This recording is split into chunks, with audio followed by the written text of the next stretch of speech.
Hey, this is Rich over at TVP Live with another quick tips tutorials brought to you by Photoshop Elements Custom Tutorials Group. And let's jump right in with today's poster. Want us to know how to take this image and have white lines in between the photos. And I'll tell you right off the bat, there's a couple of ways to do it.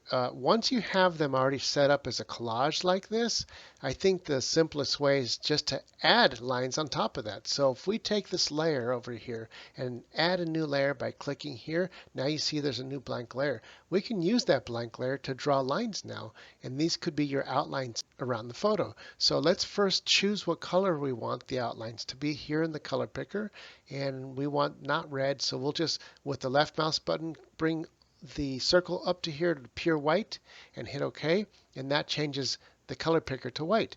Now we can grab a brush and let's come down here to the brushes. It's right now set to a solid. Let's do solid.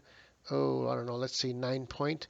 That's going to be a little too thin. I'm going to undo that. I'm just going to type in up here 25 points. You can see it's a little bit thicker, and it's really simple. As long as we got that new layer, all you got to do is center this up here, click it. If I hold shift, it forces a straight line. So no matter where I pull this left mouse button down, it's a straight line. And if I go too far down here, that's okay because we can always erase it later.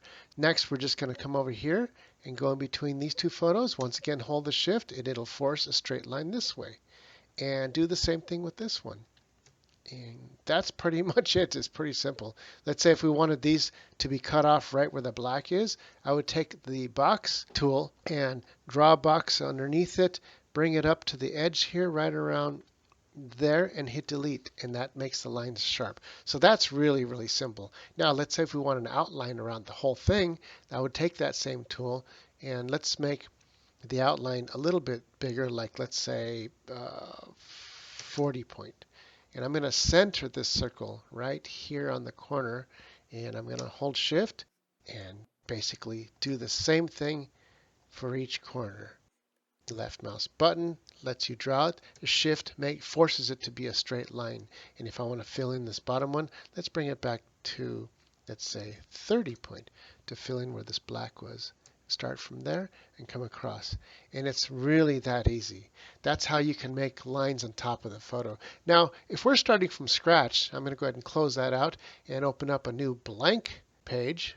And let's say we want to bring in the photos. All these separate projects are each photo individually. So let's go ahead and bring those in. I'm going to grab this photo and drag it up into this project, bring it down and let go. And there's that photo. Do the same thing with every next photo. Here's photo 3, photo 4, and photo 5 is the color. Okay, so they came in obviously not the right size, but that's okay. I'm going to place them around the same placement as the original poster wanted them. So all you got to do, instead of filling out the whole image, just place each photo kind of where you want them to be. So let's say we bring that to about there. And we bring this one here, bring it over, and see, I'm just making the white space by reducing the size of the original photo. And if it tries to snap, I can always go to View and take off this layers and make sure that it's not snapping to anything. And I'm going to bring this down to here, around here.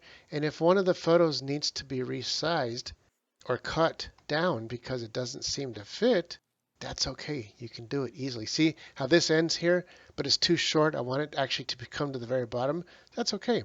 I'll make it a little bit bigger than I want. And then I'll recenter the deer right around there. And then I can always take the opacity and bring it down so I can see what's behind the photo. You can see the other photo.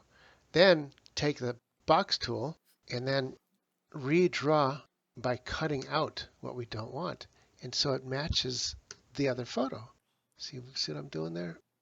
I just created the white space, and I'll create this white space with 4 empty boxes. Once we got that cut out, come back to the opacity, bring it back up to 100%, and there we go. Now this photo matches lengthwise.